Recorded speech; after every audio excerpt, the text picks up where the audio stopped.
মন্ডল স্টুডিওর নিবেদন গ্রাম বাংলার ভূতের গল্প। আজ আপনাদের জন্য আরো একটি নতুন গল্প নিয়ে হাজির। আজ আপনারা শুনবেন লেখক বরেন চক্রবর্তীর কলমে গড়াই বাড়ির রহস্য। গল্পটি শুরু করার আগে আপনাদের কাছে একটি ছোট্ট অনুরোধ, গল্পটি কেমন লাগলো অবশ্যই একটি কমেন্ট করে জানাতে ভুলবেন না। আর গল্পটি ভালো লাগলে অবশ্যই একটি লাইক করে চ্যানেলটিকে সাবস্ক্রাইব করে আমাদের পাশে থাকবেন আরো নতুন নতুন গল্প শোনার জন্য। এই কাহিনীর সমস্ত চরিত্র এবং ঘটনা কাল্পনিক। বাস্তবে জীবিত বা মৃত কোনো ব্যক্তি বা ঘটনার সাথে এর কোন রকম মিল থাকলে তা সম্পূর্ণ অনিচ্ছাকৃত এবং কাকতালীয়। গল্পে ব্যবহৃত অপ্রাকৃতিক এবং অলৌকিক ঘটনা শুধুমাত্র কাহিনীর পরিবেশনের উপক্রম মাত্র। কুসংস্কার বিশ্বাস করবেন না, কুসংস্কার ছড়াবেন না। আজ সকালে একটু দেরি করে উঠেছে মাসুদ। কিছুদিন যা চাপ গেল সামলাতে সামলাতে জীব বাইরে বেরানোর অভিপ্রায়। এইরকম হওয়াটাই স্বাভাবিক। একটা পুরো সেমিস্টারের সিলেবাস মাত্র 15 দিনে শেষ করলে আর যা হয়। যাক, পরীক্ষা কোনো রকমে পেরিয়েছে, এখন শুধু প্র্যাকটিক্যাল বাকি, তাই বেশি চাপ নেই। মাসুদরা 6 জন একসাথে রাজবাঁধের একটি মেসবাড়িতে থাকে। রাজবাঁধ জায়গাটি চিলমারি উপজেলার অন্তর্গত হলেও সেরকম সমৃদ্ধ নয়। পাকা বাড়ি, রেল স্টেশন থাকলেও রাজবাঁধকে গ্রাম বলাই চলে। জিটি রোড, অয়েল কর্পোরেশন এবং চিলমারি ইঞ্জিনিয়ারিং কলেজ কিছুটা হলেও জায়গাটিকে সমৃদ্ধ করেছে। ইঞ্জিনিয়ারিং কলেজ থাকায় এখানকার মানুষদের উপার্জনেও বৃদ্ধি হয়েছে। এখানে কম করেও 20খানা মেসবাড়ি আছে। এলাকায় গড়াইদের প্রভাব বেশি। এককালে তারাই নাকি এখানকার জমিদার ছিল, তার প্রমাণ এখনো পাওয়া যায়। তাদের বড় বড় পুরনো বনেদি বাড়ি এখনো তাদের জমিদারির সাক্ষী হয়ে দাঁড়িয়ে রয়েছে। এই রকমই এক গড়াইদের মেসবাড়িতে ভাড়া থাকে মাসুদ, জুলু ওরফে জুলফিকার, সুদীপ, সন্দীপ, রাজীব আর ছোটেলাল। প্রত্যেকেই দ্বিতীয় বর্ষের ছাত্র। দোতলার মেসবাড়িটির নিচে 4টি ঘর ও ওপরতলায় 2টি বড় বড় ঘর রয়েছে। জানলাগুলো আগেকার যুগের মতো রড দেওয়া। দেওয়ালে কোথাও কোথাও ফাটল ধরেছে। কাঠের সুইচ বোর্ডে গোল কালো পুরনো যুগের ইলেকট্রিক সুইচগুলো দেখেই বাড়িটির বয়স অনুমান করা যায়। বর্ষাকালে মাঝে মাঝে বিনা নিমন্ত্রণে সাপ বিছের আগমন ঘটে। সকালের চায়ে চুমুক দিতে দিতে মাসুদ বলল, কাল তো পরীক্ষা শেষ হয়েছে, এবার না হয় রাজুকে ডাকি আজ রাতে। কি বলিস তোরা? বেটা অনেকদিন ধরে এই প্ল্যানচেটের ভয় দেখাচ্ছে। আরে খেপেছিস নাকি? ওর মাসি কামাক্কা থেকে দীক্ষা নিয়ে এসেছে, ওর কাছ থেকেই শেখা ওইসব। আমি বাপ বিশ্বাস করি এসব, ভয়ে ভয়ে বলল সুদীপ। হো হো করে হেসে উঠল সন্দীপ আর ছোটেলাল। একটু অপমানিত বোধ করলো সুদীপ। পরক্ষণেই গর্জে উঠে বলল, আমি বামুনের ছেলে, গায়ে পইতে আছে, গায়ত্রী মন্ত্র জপ করি আমি। তাহলে তোরা তো ফাটছে কেন? পেতারটা এলে সবাই মিলে তোর পইতে ধরবো। ডাক তাহলে ওই রাজুকে আজ রাতেই 8টায় ডাক। রাজু তাদের সাথেই পড়ে। ক্লাসে মাঝে মাঝে তন্ত্রমন্ত্রের ভয় দেখিয়ে বেড়ায় সে। পাশের অন্য একটি মেসে থাকে সে। যথারীতি রাজুকে ফোন করে ডাকা হলো রাত 8টায়। রাজু বলল, দাঁড়া, তোদের প্রথমেই কিছু নিয়ম বলে দিই। টেবিলের চারধারে একে অপরের হাত ধরে দাঁড়িয়ে থাকবি। যত কিছু হোক না কেন একে অপরের হাত কিন্তু ছাড়বি না। হাত ছাড়লে প্রাণ যাওয়ার আশঙ্কা আছে। আর প্ল্যানচেট চলাকালীন একটা টু শব্দ চাই না আমি। রাজুর বরাবরের অভ্যাস ভয় দেখিয়ে কথা বলা। মাসুদ সন্দীপের দিকে তাকিয়ে একটা খিল্লির হাসি হাসলো। ঘরের মেন সুইচটা অফ করা হলো। বনেদি বাড়িটাতে দিনের বেলায় এমনিতেই গা ছমছমে ব্যাপার থাকে। এখন এতটাই অন্ধকার, একে অপরের মুখ অবধি দেখা যাচ্ছে না। মেসবাড়িটা রাজবাঁধের একদম শেষ প্রান্তে অবস্থিত। রাত 8:30 বাজে, তবুও বাইরে থেকে কোনো লোকজনের আওয়াজ পাওয়া যাচ্ছে না। বর্ষাকালের রাত, বিকালে মুষলধারে বৃষ্টি হয়েছে, মাঝে মাঝে কোলা ব্যাঙের আওয়াজও শোনা যাচ্ছে, আর ঝিঝি পোকার ঝগড়া করার শব্দ কানে বাজছে। সবকিছু মিলিয়ে ঘুটঘুটে অন্ধকার বাড়িটা যেন হানাবাড়িতে পরিণত হয়েছে। টেবিলের চারটি কোণে 4টি মোমবাতি জ্বালানো হলো। অন্ধকার চিরে মোমবাতির আলোয় একে অপরের মুখ স্পষ্ট দেখতে পাচ্ছে। 6 জন মিলে একে অপরের হাত ধরল শক্ত করে। কাঠের টেবিলে চক দিয়ে অদ্ভুত একটা ছক আঁকলো রাজু। ছকের একদম কোণের ঘরটাতে একটা 5 টাকার কয়েন রাখা হলো। এবার শুরু হলো প্ল্যানচেটের প্রক্রিয়া। কয়েনটিকে একটি ঘর থেকে অন্য ঘরে ঘোরাতে শুরু করলো রাজু। সবার চোখ রাজুর কয়েন ঘোরানোর দিকে। একমাত্র ছোটেলাল রাজুর মুখের দিকে চেয়ে থাকে এক দৃষ্টিতে। সবাই আগ্রহ সহকারে দেখছে কয়েনটিকে কিভাবে ঘোরানো হচ্ছে। এসব শুধু তারা সিনেমাতেই একবার দুবার দেখেছে। আজ চোখের সামনে এরকম একটা জিনিস করার অভিজ্ঞতাটা তারা আজ ভোগ করতে চায়। ঘরের মধ্যে পিন অফ সাইলেন্স, নিস্তব্ধতা যেন ঘরটাকে আলিঙ্গন করেছে। ঘরের পাখা বন্ধ রাখা হয়েছে, গরমও লাগছে, কিন্তু কেউ কিছু বলতে পারছে না। হাফ প্যান্ট পরা ছেলেগুলোর হাঁটুর নিচে মশাদের মহাভোজের আসর বসেছে, তবুও তারা কিছু করতে পারছে না। মাঝে মাঝে শুধু পাগুলো ঝেড়ে নিচ্ছে। প্রায় 20 মিনিট হয়ে গেছে। মোটা সোটা চেহারার ছোটেলালের একটু বেশি গরম লাগছে। মাত্র 20 মিনিটেই ঘেমে স্নান হয়ে গেছে সে। ছোটেলাল রাজুর ঠিক বাঁ পাশে দাঁড়িয়ে রয়েছে। বোঝা যাচ্ছে কেমন একটা অস্বস্তি বোধ কাজ করছে তার ওপর। বিরক্ত হয়ে মাসুদ সন্দীপকে চোখের ইশারায় একটা বিড়ি ধরাবার জন্য অনুরোধ করে, কিন্তু হাত ছাড়ার যে উপায় নেই। জুলু আর রাজীব খুব মনোযোগ সহকারে কয়েনটাকে দেখেই চলেছে। সবাই বুঝতে পারছে ছোটের অস্বস্তি হচ্ছে। সন্দীপ আর থাকতে না পেরে ফিসফিস করে কিছু বলার চেষ্টা করলো রাজুকে। রাজু কেমন একটা নিষ্ঠুর দৃষ্টিতে তাকালো সন্দীপের দিকে। এবার যেটা হলো সেটার জন্য মোটেই প্রস্তুত ছিল না মাসুদরা। প্রাণটা আটকে উঠল। এটা কি করে সম্ভব? 5 টাকার কয়েনটা নিজে নিজেই ঘুরতে শুরু করেছে ছকের ঘরগুলোতে। এটা কি দেখছে তারা? রাজু মুখ খুলল এবার। হাত ছাড়বি না তোরা, হাত ছাড়লেই কিন্তু মুশকিল। ভয়ে প্রাণ শুকিয়ে গেছে সন্দীপের। সবার পায়ে যেন একটা অদ্ভুত জড়তা কাজ করছে। এতক্ষণ ধরে শুধু ছোটের ঘাম ঝরছিল, কিন্তু এটা দেখার পর সবার কপালেই বিন্দু বিন্দু ঘাম ঝরতে শুরু করেছে। 5 টাকার কয়েনটা সেই স্বয়ংক্রিয়ভাবে আরো বেশি গতিতে ছকের ঘরগুলোতে ঘুরছে। শক্ত করে চেপে ধরে সন্দীপের হাতটা মাসুদ। হঠাৎ করে একটা অদ্ভুত অনুভূতি হয় সবার। বন্ধ ভ্যাপসা গরম ঘরটাতে হঠাৎ যেন হালকা হিমেল বাতাস বইছে। এমন প্রতীত হচ্ছে যেন ঘরের ভেতরে 2 টনের এসি লাগানো হয়েছে। প্রায় 40 মিনিট কেটে গেছে।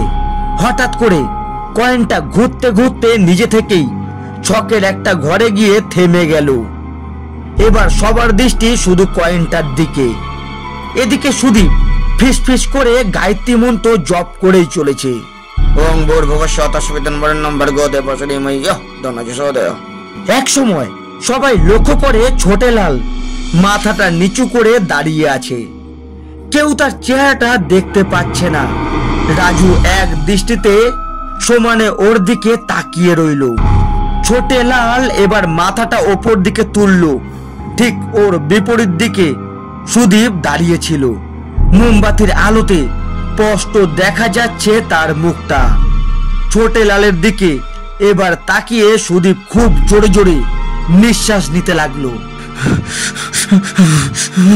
মুখটা হা করে খুলে কিছু যেন বলতে চাইছে সুদীপ, কিন্তু গলা থেকে আওয়াজ বেরাচ্ছে না। মনে হচ্ছে কোনো এক অশুভ শক্তি ওকে বলতে দিচ্ছে না।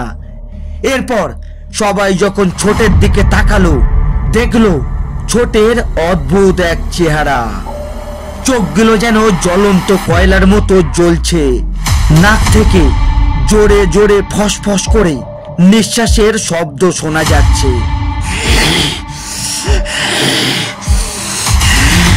মোমবাতির মৃদু আলোতে ছোটের জ্বলন্ত রক্তচক্ষু স্পষ্ট দেখা যাচ্ছে।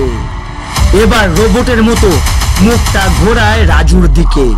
ভয়ে প্রত্যেকেরই প্রাণ পাখি খাঁচা ছেড়ে দেওয়ার উপক্রম। গায়ের লোমগুলো প্রায় খাড়া হয়ে গেছে মাসুদদের। বুকের মধ্যে হৃৎপিণ্ডটা যেন 100 কিলোমিটার বেগে ঘুরছে। প্রত্যেকের স্পন্দনের শব্দ স্পষ্ট কান অবধি শোনা যাচ্ছে। রাজু এবার বুঝতে পারে নিশ্চয়ই কোনো আত্মা অথবা অশুভ শক্তি ছোটের ওপর ভর করেছে। হঠাৎ ছোটের মুখ থেকে বজ্র কণ্ঠস্বর, কে তুই? আমাকে ডেকেছিস কেন?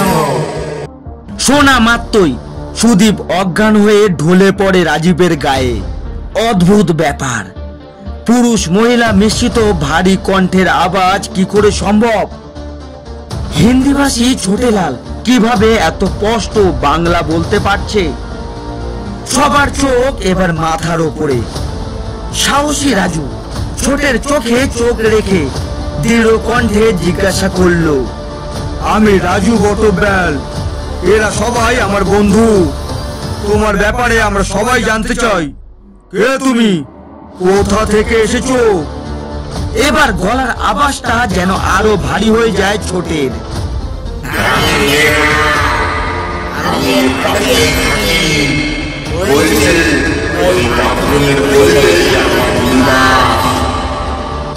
কথাটা শোনা মাত্রই ভয়ে সবাই যে যার দিকে দৌড়।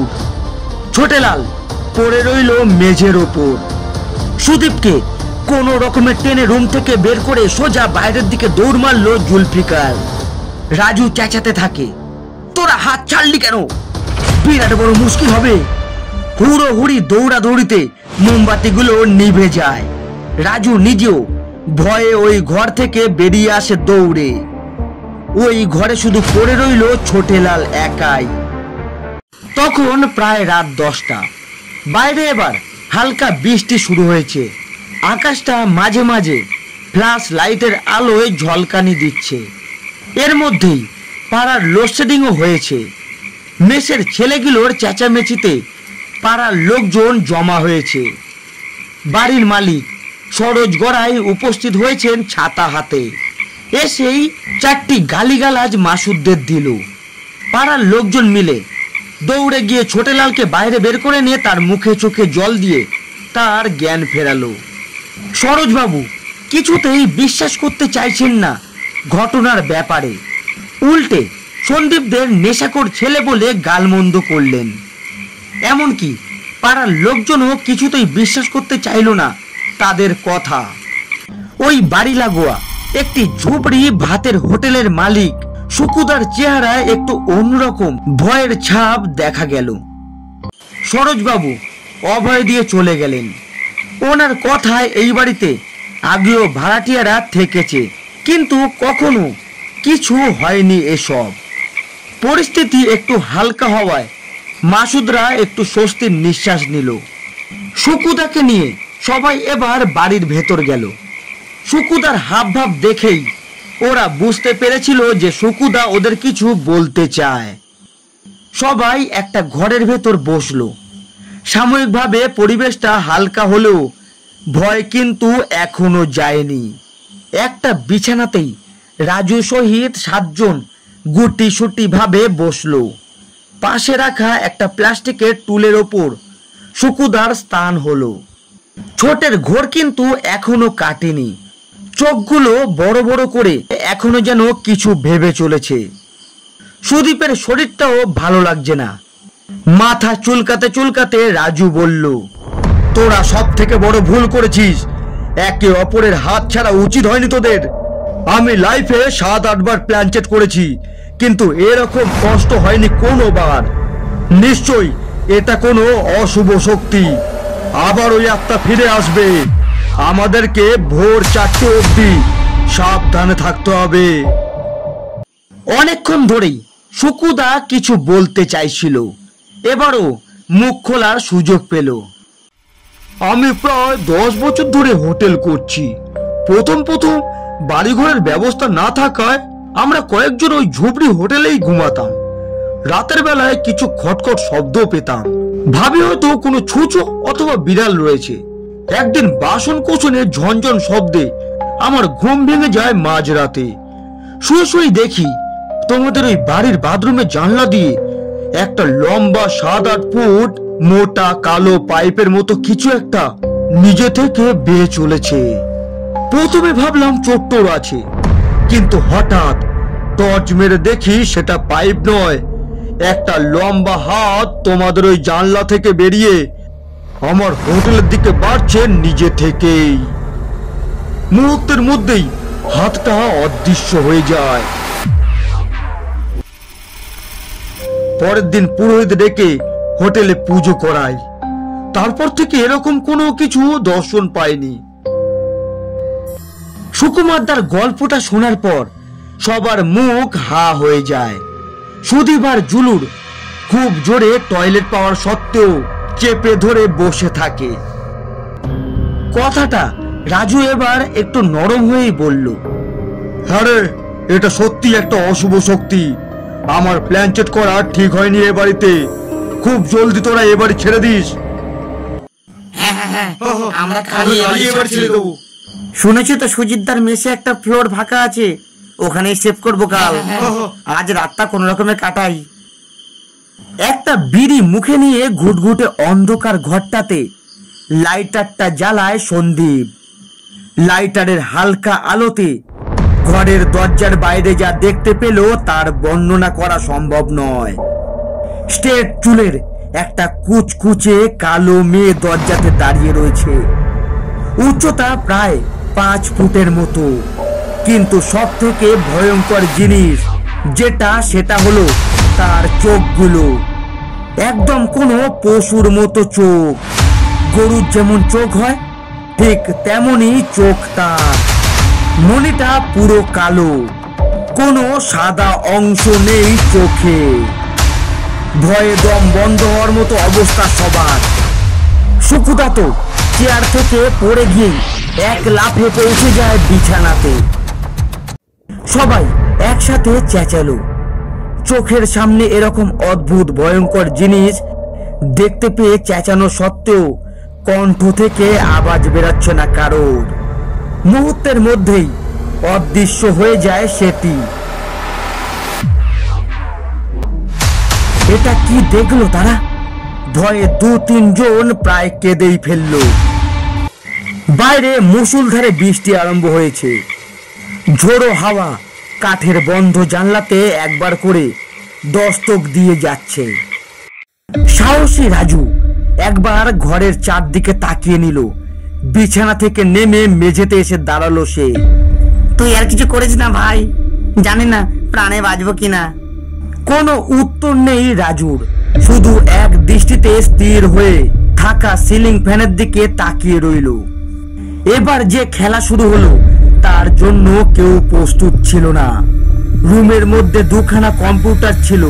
হঠাৎ কিবোর্ডে টাইপ করার আওয়াজ শোনা যাচ্ছে। কেউ যেন কিবোর্ডে কিছু টাইপ করছে। মুহূর্তের মধ্যেই সবাই এক লাফে বিছানা থেকে নেমে ঘরের এক কোণে গুটি ছুটি মেরে বসলো কোনো রকমে। থরথর করে কাঁপুনি এসেছে তাদের সবার। কেউ কাউকে কিছু বলার সাহস পাচ্ছে না। বন্ধ কাঠের জানলার ভাগ দিয়েও জল ঢুকে দেওয়াল বেয়ে মেঝেতে জল গড়াচ্ছে ঘরের মধ্যে। এই ঝোড়ো বৃষ্টির জন্য প্রায় 4 ঘন্টা লোডশেডিং। মাঝে মাঝে আকাশের ঝলকানিতে ঘরটা মুহূর্তের জন্য দেখার সুযোগ হচ্ছে তাদের। কাছাকাছি কোনো জায়গায় বাজ পড়ার শব্দে কেঁপে উঠল 2-3 জন। রাতের ঘুটঘুটে অন্ধকার, ঝোড়ো বৃষ্টি, সহসা বাজ পড়ার শব্দ, আর তার সাথে অবিশ্বাস্য সব ভুতুড়ে কাণ্ড। এই সবকিছু নিয়েই গড়াই ভবনে 8 জন ফেঁসে রইল। জিভ দিয়ে একবার কাঠ শুষ্ক ঠোঁটটা চেটে নিল রাজু। হাফ প্যান্টের পকেট থেকে নোকিয়া 1600 মোবাইলটা বের করে সময়টা দেখে নিল। এখন রাত 2টো বাজে।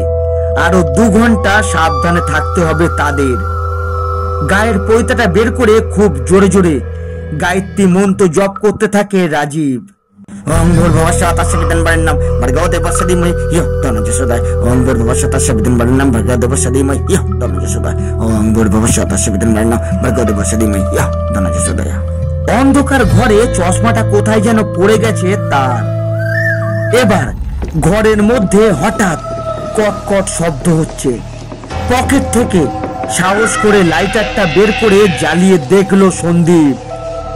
দেখলো ঘরের খাটটা মাত্র 2টো পায়াতে সামনের দিকে একটু ঝুঁকে দাঁড়িয়ে রয়েছে। আবার যেন ঘরের মধ্যে কোথা থেকে হাড় হিম করা শীতল হাওয়া বইতে শুরু করলো। মাসুদরা এবার বুঝতে পারে এবার আর বাঁচার কোনো উপায় নেই। সবাইকে চমকে দিয়ে রাজু এবার দাঁড়িয়ে পড়ে। চোখ বন্ধ করে দেওয়ালের সিলিং এর দিকে তাকিয়ে মন্ত্র পড়তে শুরু করলো সে। সঙ্গে সঙ্গে দাঁড়িয়ে থাকা খাটটা খটাস করে পড়ে গেল। এবার মুখ খুললো রাজু। এটা খুবই শক্তিশালী অশুভ শক্তি অথবা অতৃপ্ত আত্মা। আমাদেরকে এই মাত্র বাড়ির বাইরে যেতে হবে। ভোর 4টে অবধি অপেক্ষা করলে নিশ্চয়ই বড় কোনো দুর্ঘটনা ঘটতে পারে। এ বাড়িতে আমার প্ল্যান চেট করা মোটেও ঠিক হয়নি।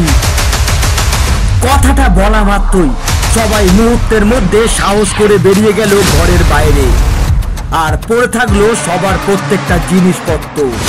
প্রবল বর্ষণের মধ্যে ভিজে ভিজে রাজবাগ স্টেশনে পৌঁছালো তারা। স্টেশনে রাতের বাকি সময়টুকু কাটিয়ে সকালবেলায় কিছু লোকজন নিয়ে ওই গড়াই মেস থেকে জিনিসপত্র শিফট করা হবে অন্য মেসে। পাড়ার এক মুরব্বী চাওলার কাছ থেকে তারা জানতে পারে প্রায় অনেক বছর আগে ওই গড়াই বাড়িতে একটি যুবতী মেয়েকে পুড়িয়ে মারা হয়েছিল। তারপর কয়েকবার মেয়েটিকে দেখা গেছে। পরে পুজো দেওয়া হয় ওখানে।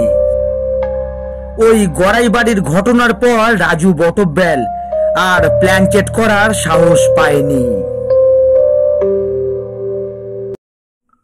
আজ আপনারা শুনছিলেন লেখক বরেন চক্রবর্তীর কলমে গড়াই বাড়ির রহস্য। গল্পটি কেমন লাগলো অবশ্যই একটি কমেন্ট করে জানাতে ভুলবেন না। আর ভিডিওটি ভালো লাগলে অবশ্যই একটি লাইক করে চ্যানেলটিকে সাবস্ক্রাইব করে আমাদের পাশে থাকবেন আরো নতুন নতুন গল্প শোনার জন্য। আজ এতটুকু। দেখা হচ্ছে আরো একটি নতুন গল্প নিয়ে। ততক্ষণ নিজে ভালো থাকুন আর সকলকে ভালো থাকতে সাহায্য করুন।